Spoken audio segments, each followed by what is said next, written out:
اللہ رب العالمین نحمدہ ونصلی علی رسولہ الکریم اما بعد فاعوذ باللہ من الشیطان الرجیم بسم اللہ الرحمن الرحیم انک علی خلق عظیم صدق اللہ العلی العظیم ان اللہ ملائکتہ یصلون علی النبی یا ایھا الذین آمنوا صلوا علیہ وسلموا تسلیما اللہم صل علی سیدنا مولانا محمد وعلی آل سیدنا مولانا محمد وبارک وسلم علیہ۔ میرے عزیز دوستو، واجب احترام بزرگو، انتہائی پیارے بیٹو، میری پیاری ماؤں، بہنوں، بیٹیوں، عاجز ناچیز پر تقصیر گناہگار بندے نے آپ کے سامنے اللہ تعالیٰ کے پاک کلام میں سے ایک آیہ کریمہ پڑھنے کا شرف حاصل کیا۔ رب العزت سے دعا ہے وہ پاک ذات عاجز کو صحیح مفہوم بیان کرنے کی، آپ سب کو سننے کی، ہم سب کو اس پر عمل کرنے کی توفیق عطا فرمائے۔ اللہ تعالیٰ نے اپنے پاک کلام میں اپنے پیارے محبوب حضرت محمد مصطفیٰ احمد مجتبیٰ نور مجسم صلی اللہ علیہ وسلم کے خلق کا بیان فرمایا۔ انک علی خلق عظیم، اے میرے پیارے محبوب، آپ تو اخلاق کے اعلیٰ ترین مقام پر فائز ہیں۔ خلق، میرے پیارے بھائی، میرے بیٹے، میری پیاری بہن، میری بیٹی، نبی پاک کا فرمان ہے، مجھے دنیا میں اخلاق کی تکمیل کے لیے مبعوث فرمایا۔ نماز پڑھو، اللہ کا فرض ہے، قرآن پاک کی تلاوت کرو، بڑا ثواب ملتا ہے، اللہ کا ذکر کرو۔ اللہ رب کریم ذکر کرنے پہ بندے کو یاد کرتا ہے، لیکن تمام چیزوں کا مقصد بندے کے اخلاق کی اصلاح ہے، اس بندے کا اخلاق حمیدہ کا پانا ہے۔ اسی لیے نبی پاک نے فرمایا، مجھے دنیا میں اخلاق کی تکمیل کے لیے مبعوث فرمایا گیا۔ کوئی یہ کہتا ہے یہ بڑے ہی دھیمے انداز میں بات کرتا ہے، اچھے خلق کا مالک ہے۔ کوئی کہتا ہے اسے کوئی گالی دے دے درگزر کر دیتا ہے، اچھے خلق کا مالک ہے۔ میرے پیارے بھائی، میرے بیٹے، اگر کسی کا رنگ گورا ہو، اس کے دانت باہر نکلے ہوئے ہوں، اس کی ناک لمبی سی ہو، اس کو حسین نہیں کہتے۔ رنگ کے گورے ہونے سے حسن نہیں ہوتا، اس کی آنکھوں کو دیکھا جاتا ہے، اس کے چہرے کو دیکھا جاتا ہے، اس کے قد کاٹ کو دیکھا جاتا ہے۔ آئیے دیکھیے رسول پاک نے کن باتوں کا بیان ہمیں عطا کیا، کن باتوں کو ہم تک پہنچایا جس سے بندے کا اخلاق مکمل ہوتا ہے۔ حدیث پاک رسول کریم صلی اللہ علیہ وسلم نے کچھ اصول بیان فرمائے ہیں، جو اللہ کا بندہ، خدا کی بندی ان طریقوں کو اپنائے گا، ان راہوں پہ چلے گا، وہ اچھے خلق کا مالک ہوگا، ہم اسے اخلاق حمیدہ کہیں گے۔ سب سے پہلے رسول پاک صلی اللہ علیہ وسلم نے فرمایا، جو اپنے لیے پسند کرو وہ دوسرے مسلمان کے لیے پسند کرو، جو اپنے لیے پسند نہیں کرتے دوسرے مسلمان کے لیے پسند نہ کرو۔ ہم تو چاہیں ہر کوئی میری عزت کرے، ہر اگلے سے بات کریں تو 2 منٹ میں اس کی عزت لپیٹ کے منہ پر مار دیں۔ ہم تو چاہیں کہ میں کسی کو کام کہوں تو میرے کام کو وہ قبول کر کے میری خدمت کرے، اور اگر کسی کو ہماری خدمت کی ضرورت ہو تو ہم اس کو منہ نہ لگائیں۔ یہ اخلاق نہیں۔ میرے پیارے بھائی، میرے بیٹے، میری پیاری بہن، رسول پاک نے فرمایا، جو اپنے لیے پسند کرتے ہو دوسرے مومن کے لیے پسند کرو، جو اپنے لیے پسند نہیں کرتے دوسروں کے لیے پسند نہ کرو۔ رسول پاک صلی اللہ علیہ وسلم تشریف فرمائے، اصحابہ کرام بیٹھے ہوئے، میرے محبوب پاک نے فرمایا، کوئی چاہتا ہے جہنم کی آگ سے نجات پائے؟ اصحابہ کرام نے مودبانہ عرض کی، اے خدا کے محبوب، کون نہیں چاہتا اسے جہنم کی آگ سے نجات مل جائے؟ رسول پاک نے فرمایا جب بھی جہاں تمہاری موت آئے تمہاری زبان پر کلمۃ الشہادت ہو، اور جو چیز تم اپنے لیے پسند کرتے ہو دوسرے مومن کے لیے پسند کرو، اللہ تمہیں جہنم کی آگ سے نجات عطا فرما دے گا۔ اس کے بعد رسول پاک صلی اللہ علیہ وسلم نے جو اچھے خلق کی بات بیان کی، نبی پاک فرماتے ہیں کسی مسلمان کو اپنے قول اور کلام سے تکلیف نہ دو۔ ہم جب کسی مجلس میں بیٹھتے ہیں کس انداز سے بات کرتے ہیں، کسی کو بھول نہیں، کبھی کسی کو جیتنے نہیں دیتے، اگلے کی بےزتی کریں گے، اس کے بولنے کے انداز پر ہٹ ہوگی، اس کے بیٹھنے کے انداز پر اس کی تذلیل ہوگی۔ نبی پاک کا فرمان ہے اپنے کلام اور قول سے دوسرے مسلمان کو تکلیف نہ دو۔ حضرت مجاہد رحمت اللہ علیہ اتنے بڑے محدث ہیں، آپ فرماتے ہیں، روایت کرتے ہیں، قیامت کا دن ہوگا، ایک قوم ایسی ہوگی اللہ اس کو خارش کے مرض میں مبتلا کرے گا، اپنے ناخنوں سے اپنے جسموں پہ وہ خارش کریں گے، اس طرح خارش کریں گے، فرماتے ہیں کھال ادھیڑ دیں گے، گوشت اتار دیں گے، ہڈیاں نظر آنے لگیں گی۔ ان سے پوچھا جائے گا کیسی تکلیف ہے؟ وہ کہیں گے اللہ کی قسم انتہائی اذیت ناک تکلیف ہے۔ ان سے پوچھا جائے گا پتہ ہے تمہیں یہ تکلیف کیوں دی گئی؟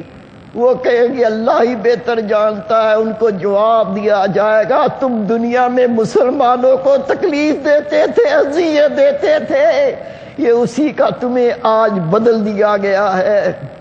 خدا کے محبوب نے مسلمان کی تعریف بیان کی ہے، جس طرح سے پانی کی تعریف ہے، پانی پیو پیاس بجھ جاتی ہے، کھانے کی تکلیف ہے، تعریف بیان کی گئی، کھانا کھاؤ بھوک ختم ہو جاتی ہے۔ رسول پاک نے مسلمان کی تعریف بیان کی، میرے آقا فرماتے ہیں مسلمان وہ ہے جس کی زبان ہاتھ سے دوسرے مسلمان کو تکلیف نہ پہنچے۔ بولنے سے پہلے سوچو میرا کلام کسی کو پریشان تو نہیں کرتا، بولنے سے پہلے سوچو میرا کلام کسی کی زندگی میں زہر تو نہیں بھرتا۔ اگر ایسا کلام ہے زبانوں کو لگام دو، زبانوں کو روک لو، نہ ایسا کام کرو کہ کام کو دیکھ کے دوسرا پریشان ہو جائے، کسی کی عزت خراب کرتے پھریں، کسی کو اذیت تکلیف دیتے پھریں۔ مسلمان کو حق نہیں دیا گیا کہ دوسرے مسلمان کو تکلیف دے۔ تیسرا رسول پاک صلی اللہ علیہ وسلم نے جو مومن کو تعلیم دی گئی، اگر اپنے اخلاق کو سنوارنا چاہتے ہو، اخلاق حمیدہ کے مالک بننا چاہتے ہو، تو آپ کو یہ تعلیم اللہ کے رسول نے دی ہے کہ تکبر سے کسی کے ساتھ پیش نہ آؤ۔ اللہ کے محبوب کا فرمان ہے تکبر کرنے والا جس کے دل میں ذرہ برابر بھی تکبر ہوگا اللہ اس کو جنت میں داخل نہ فرمائے گا۔ رسول پاک نے فرمایا اللہ نے مجھ پر وحی نازل فرمائی، اے میرے رسول عاجزی اور انکساری کو اپناؤ۔ خدا کے رسول کو تو حکم ہو کہ عاجزی انکساری کو اپناؤ۔ ہمیں کوئی پیغام نہ ملا، ہمیں اللہ کی طرف سے کوئی ہدایت نہیں ملی، ہم جس طرح چاہیں چلتے پھریں، جس طرح چاہیں کرتے پھریں۔ اگر تھوڑا اللہ دن دولت دے دے کسی کو بندہ نہ سمجھے، اگر مہنگی کار پر بیٹھ جائیں تو کمر اس کی سیدھی نہ ہو، اگر اس کے پاس دھن دولت ہو غریب سے یہ ہاتھ نہ ملائے۔ تکبر صرف اللہ تعالیٰ کو راس ہے، بندے کو راس نہیں۔ غلام کی کیا حیثیت ہے کہ وہ تکبر کرے؟ غلام کو تو عاجزی کرنی چاہیے، غلام کو تو انکساری کرنی چاہیے۔ اپنے پر نگاہ رکھو، اپنا محاسبہ کرو۔ میں کبھی کلام کرنے میں تکبر تو نہیں کرتا، میں کسی سے ملنے میں تکبر تو نہیں کرتا، میں جب کسی کے پاس جاتا ہوں میرے دل میں تکبر پیدا تو نہیں ہوتا، کوئی میرے پاس آتا ہے میرا سینہ تو نہیں پھولتا۔ اپنا محاسبہ کریں گے، خدا کی قسم اللہ وہ وقت لے آئے گا جو اپنی اصلاح کرنا چاہتا ہے اللہ کے در پہ اپنی اصلاح کا سوال کرتا ہے، اللہ رب کریم اپنے فضل سے اس کو نواز دیتا ہے، اللہ اس کی اصلاح کر دیا کرتا ہے۔ چوتھی چیز، کسی سے دوسرے کی چغلی اور غیبت نہ سنو۔ آج آپ کے سامنے وہ کسی کا عیب بیان کر رہا ہوگا، لیکن خدا کی قسم تحقیق کر کے دیکھ لو، آپ نے سکون کے ساتھ کسی کے عیبوں کو سن لیا، اگلا دن آئے گا آپ کے عیبوں کو اس کے سامنے وہ بیان کر رہا ہوگا۔ اسے کہہ دو بھائی میں تو پہلے ہی بڑا گناہگار ہوں، میرے گناہوں میں اضافہ کیوں کرتے ہو؟ میں کسی کا عیب نہیں سننا چاہتا، کسی غیبت نہ سنو۔ نبی پاک نے فرمایا غیبت زنا سے بھی بڑا گناہ ہے، زانی زنا سے توبہ کر لے، اللہ رب کریم اس کا گناہ معاف کر دے گا۔ حکم شہ ابرار پہ چلیں گے، لیکن غیبت کرنے والا جس کی غیبت کی جب تک وہ معاف نہ کرے اس کا گناہ معاف نہیں ہوگا۔ نبی پاک کا فرمان ہے چغل خور کو جنت کی خوشبو بھی نہیں ملے گی، جو 500 کوس دور تک جنت کی خوشبو پہنچے گی، لیکن چغل خور اسے جنت کی خوشبو بھی نہیں ملے گی۔ اور ہم کسی کے فرشتوں کو پتہ نہیں ہوتا، اور دوسرے کے ساتھ لڑانے کے لیے وہ یہ کہہ رہا تھا، وہ تیرے خلاف یہ پروگرام بنا رہا تھا، اپنے نفس کو خوش کرنے کے لیے 2 مسلمانوں کی چغلی کر کے ان کو لڑا دیا، فیملیوں میں جھگڑے پیدا ہو گئے۔ کچھ اللہ کا خوف ہونا چاہیے میرے پیارے بھائی، میرے بیٹے، اللہ سے ڈرو، خدا کا خوف کرو، چغلی نہ کرو، نہ کسی سے سنو، غیبت نہ کسی سے کرو، نہ کسی کی سنو۔ اللہ کا خوف ہوگا تو انشاءاللہ ان گناہوں سے بچ سکیں گے۔ اپنے اخلاق کو سنوارنے کے لیے، اخلاق حمیدہ کو اپنانے کے لیے خدا کے محبوب نے یہ تعلیم دی ہے کہ کسی کے ساتھ قطع تعلق نہ کرو۔ ذرا سی نفس کے خلاف بات ہو جائے، کیا کہتے ہیں؟ جا مجھ سے دور ہو جا، میں تجھ سے کلام نہیں کرنا چاہتا۔ مسلمان کو مسلمان سے قطع تعلق کرنے کی اجازت نہیں۔ کبھی ہو جاتا ہے کوئی اختلاف پیدا ہو گیا، تعلقات ٹوٹ گئے، لیکن میرے نبی پاک کا فرمان ہے 3 دن سے زیادہ طول نہ دے، 3 دن سے زیادہ طول نہ دے، صلح کر لے۔ لیکن خدا کے محبوب نے اس کی شان بھی بیان کی ہے، جو صلح کرنے میں پہل کرتا ہے میرے محبوب فرماتے جنت میں بھی پہلے جائے گا۔ نفس نہیں مانتا، نفس کہتا ہے میں جا کے صلح کروں، نفس کہتا ہے میں جا کے اس سے بات کروں، لیکن میرے بیٹے، میرے بھائی، میری پیاری بہن، نفس کی مان کے اللہ کو کس نے خوش کیا ہے؟ اللہ کو خوش کرنا ہے، خدا کے رسول کو خوش کرنا ہے تو نفس سے منہ پھیرنا پڑے گا، اللہ اس کے رسول صلی اللہ علیہ وسلم کی بات کو ماننا پڑے گا۔ اگر کوئی ایسا معاملہ بن جائے تو صلح کرنے میں دیر نہ کرے، اور جو صلح میں پہل کرے گا نبی پاک کا فرمان ہے جنت میں بھی وہ پہلے جائے گا۔ اس کے علاوہ رسول پاک نے ہمیں یہ تعلیم دی ہے جب کس سے نیکی کرو تو یہ نہ دیکھو میں کس سے نیکی کر رہا ہوں۔ ہم نیکی کرتے ہوئے بھی سوچتے ہیں کہ میں آج اس کے کام آ رہا ہوں، کل یہ بھی میرے کام آنے کے لائق ہے کہ نہیں؟ پتہ ہے کہ ہاں میں تو اس کے کام آؤں گا، کل یہ بھی میرے بڑے کام آ سکتا ہے، اس کے بڑے تعلقات ہیں، تو نیکی کرتے نہیں تو پیچھے ہٹ جاتے ہیں۔ یہ نیکی نہیں، نیکی وہ جو اللہ تعالیٰ کے لیے کی جائے۔ یہ نہیں دیکھنا جس کے ساتھ نیکی کر رہا ہوں یہ کمزور ہے کہ طاقتور ہے، یہ نہیں دیکھنا جس سے نیکی کر رہا ہوں وہ گورا ہے کہ کالا ہے، یہ نہیں دیکھنا جس کے ساتھ بھلائی کرتا ہوں یہ امیر ہے کہ غریب ہے۔ ہمیں تو اللہ کو خوش کرنا ہے، خدا کے محبوب کو خوش کرنا ہے، کیونکہ نیکی اللہ کے لیے کرنی، اس لیے تمیز نہیں رکھنی کہ میں کس کے ساتھ نیکی کر رہا ہوں۔ کہتے نیکی کر دریا میں ڈال، نیکی کرتا چلا جا، لوگوں کا بھلا کرتا چلا جا، اللہ کے خزانوں میں تیرے اعمال جمع ہوتے رہیں گے۔ خدا کی قسم یہ واحد خزانہ ہے جہاں چوری نہ ہوگی، جہاں نقصان نہ ہوگا، یہ نیکیاں ضائع نہ ہوگی۔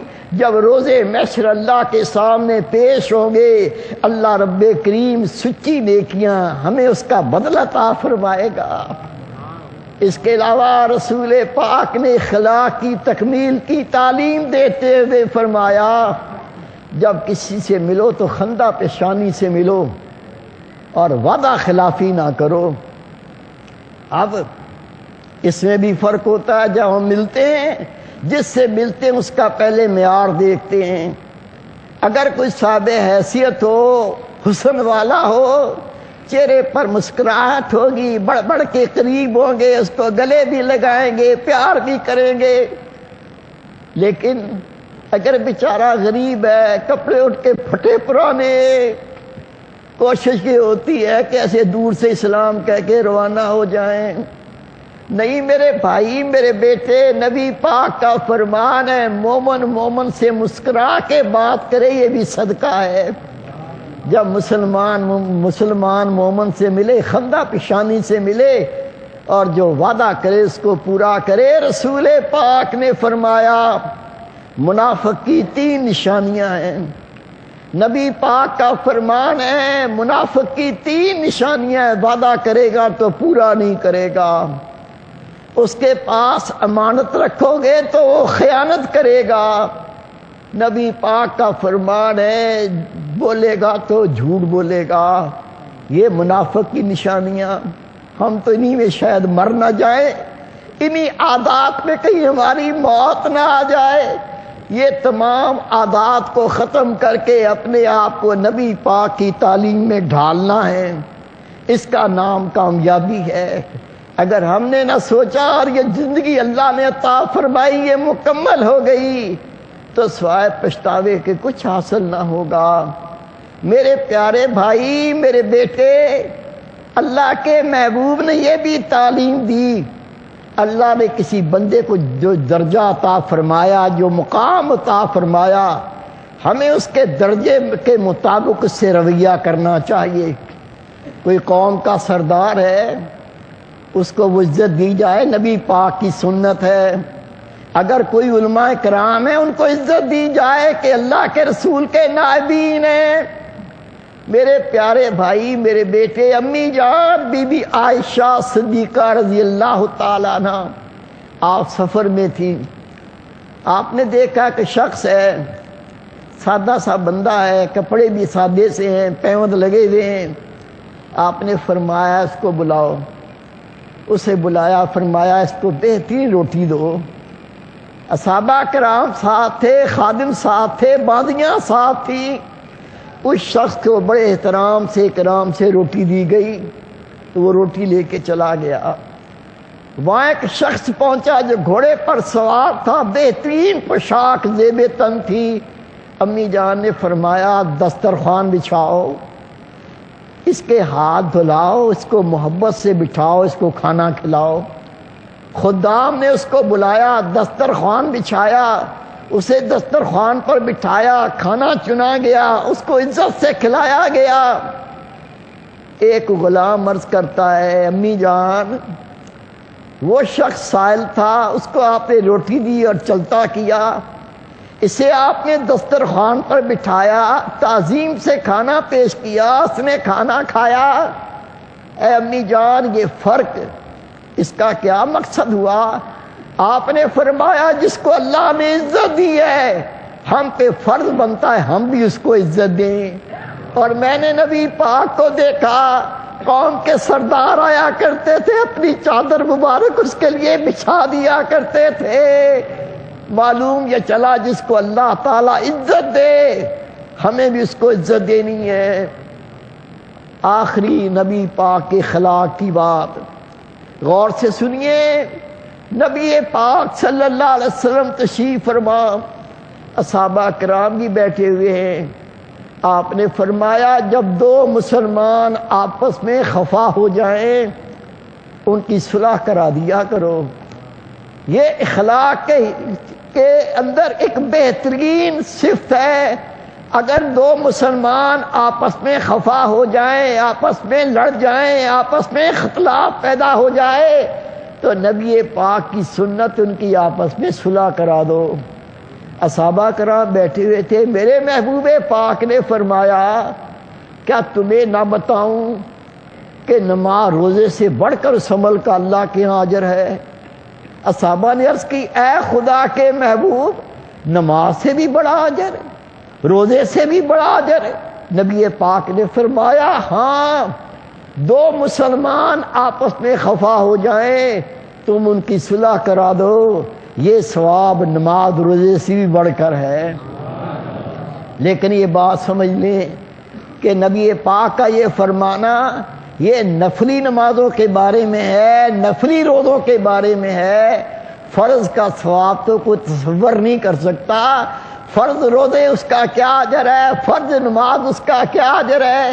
اتنا ہی سن لو کہ رسول پاک فرماتے ہیں فرض نماز پڑھ کے مومن مکمل کرتا ہے، سلام پھیرتا ہے، منادی کی جاتی ہے اللہ کے بندے، رب نے جنت کے 8 دروازے تیرے لیے کھول دیے، تیرے سارے گناہ معاف کر دیے، جس دروازے چاہے تو جنت میں داخل ہو جانا۔ نفلی نماز اس کا بھی بڑا اجر ہے، نفلی روزے ان کا بڑا اجر ہے۔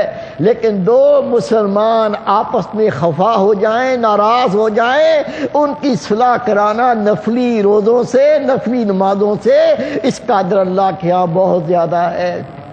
اگر ہم اس اخلاق کو اپنائیں گے اللہ وہ حسن دے گا، وہ خوبصورتی دے گا، یہ بندہ اللہ کے دین سے آراستہ ہو جائے گا۔ اور جانو خدا رب کریم وہ پاک ذات رنگ کو نہیں دیکھتی، قد کاٹ کو نہیں دیکھتی، اس کی نگاہ تو انہی اخلاق پر ہے جو نبی پاک نے ہمیں دی ہے۔ یہی وہ تعلیم ہے جس کے صدقے اللہ کا بندہ خدا کا قرب پاتا ہے۔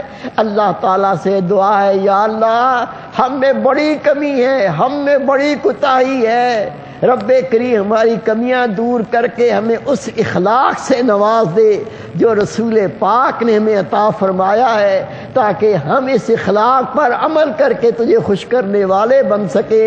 وما توفیق الا باللہ۔ حکم شہ ابرار پہ چلی